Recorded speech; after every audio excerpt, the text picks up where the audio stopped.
ഞാൻ ലിബില്ലി.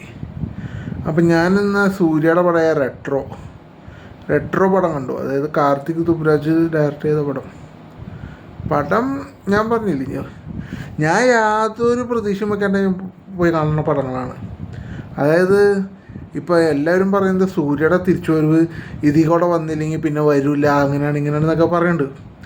അതൊന്നും എന്നെ സംബന്ധിച്ചിടത്തോളം എനിക്കതൊന്നും ഉൾക്കൊള്ളാനല്ല, എനിക്കതൊന്നും എന്നെ സംബന്ധിക്കുന്ന കാര്യമല്ല. കാരണം ഞാൻ പടങ്ങൾ കാണുന്നത് ആ ഒരു എൻ്റർടൈൻ കിട്ടാൻ വേണ്ടി തന്നെ മാത്രമാണ്.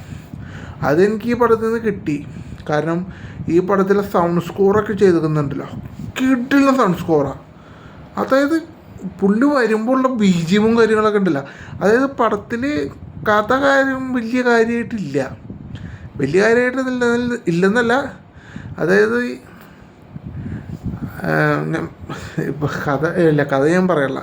അതായത് പടത്തിൽ ഇത്രേ ഉള്ളൂ. അതായത് സൂര്യയുടെ ചെറുപ്പം എന്ന് പറഞ്ഞാൽ കാട്ടുന്നത് നല്ല കിടിലൻ സംഭവം. അതായത് പുള്ളിക്കാരൻ ചിരിക്കില്ല, അതാണ് മെയിൻ ഈ കഥയുടെ ഒരു ഹൈലൈറ്റ്. പുള്ളിക്കാരൻ ഒരു ചിരിക്കാത്തൊരു കുട്ടിയായിട്ടാണ് സൂര്യ ഇതിൽ അഭിനയിക്കുന്നത്.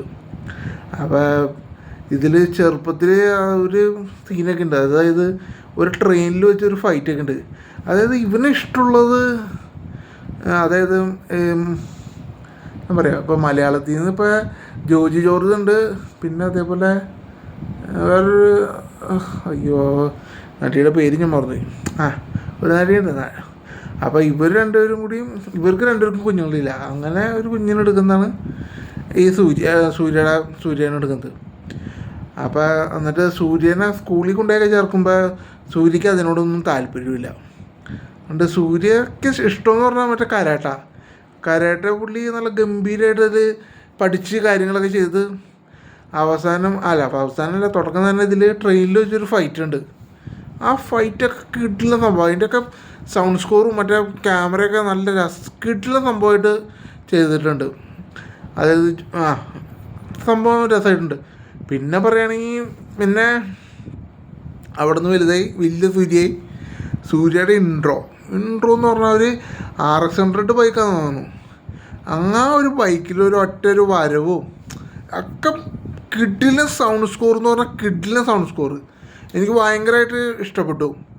പിന്നെ ഫൈറ്റും കാര്യങ്ങളൊക്കെ ഗംഭീരം. പിന്നെ ഫസ്റ്റ് ഹാഫിൽ കുറേ കാര്യങ്ങളൊക്കെ പറയുന്നുണ്ട്. അത് തമിഴായതുകൊണ്ട് തന്നെ അത് മൊത്തത്തിലുള്ള കഥ മനസ്സിലായി. പക്ഷേ അതിൽ മൈന്യൂട്ട് ഡയലോഗ്സ് ഇല്ലേ, ആ ഡയലോഗ്സൊക്കെ എനിക്കൊന്നും മനസ്സിലായില്ല. കാരണം ഇനിയിപ്പോൾ അതിൻ്റെ ഡബ് ഇറങ്ങുമ്പോൾ ഒന്ന് കാണണം, എന്നാലാ ശരിക്കും എന്താ ഉദ്ദേശിച്ചതെന്നൊക്കെ അത് ഡയലോഗിൻ്റെ ഓരോ ഡയലോഗും നമുക്ക് മനസ്സിലാവുള്ളൂ. പടം ഗംഭീര പടമാണ്. ഫസ്റ്റ് ഹാഫ് എനിക്ക് ഭയങ്കരമായിട്ട് ഇഷ്ടപ്പെട്ടു. സെക്കൻഡ് ഹാഫിലേക്ക് ചെല്ലുമ്പോൾ കുറച്ച് ലാഗോ അങ്ങനെ എന്താണ്ടൊക്കെ ഫീൽ ചെയ്തു. പക്ഷെ അത് പടം കാണുന്നതിനൊരു ബോറോ അങ്ങനെ തോന്നിയില്ല. പിന്നെ ക്ലൈമാക്സൊക്കെ ഫൈറ്റ് ഒക്കെ ഇതൊക്കെ കണക്ട് ചെയ്ത് വന്ന സംഭവമാണ്. അതായത് പുള്ളിക്കാരൻ ജയിലിൽ നിന്ന് ഇറങ്ങണം, അങ്ങനെയൊക്കെ അതൊക്കെ രസമായിട്ട് നല്ല, അത് നമുക്ക് തന്നെ ത്രില്ലടിക്കണൊരു സംഭവം. ആ സംഭവം എന്തായാലും ഈ പടത്തിലുണ്ട്.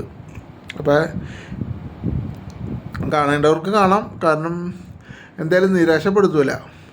നല്ലൊരു സൗണ്ടും പുള്ളിയുടെ ഗെറ്റപ്പൊക്കെ കാണുമ്പോൾ തന്നെ നമുക്ക് ടിക്കറ്റ് ആവശ്യം മുതലാവും.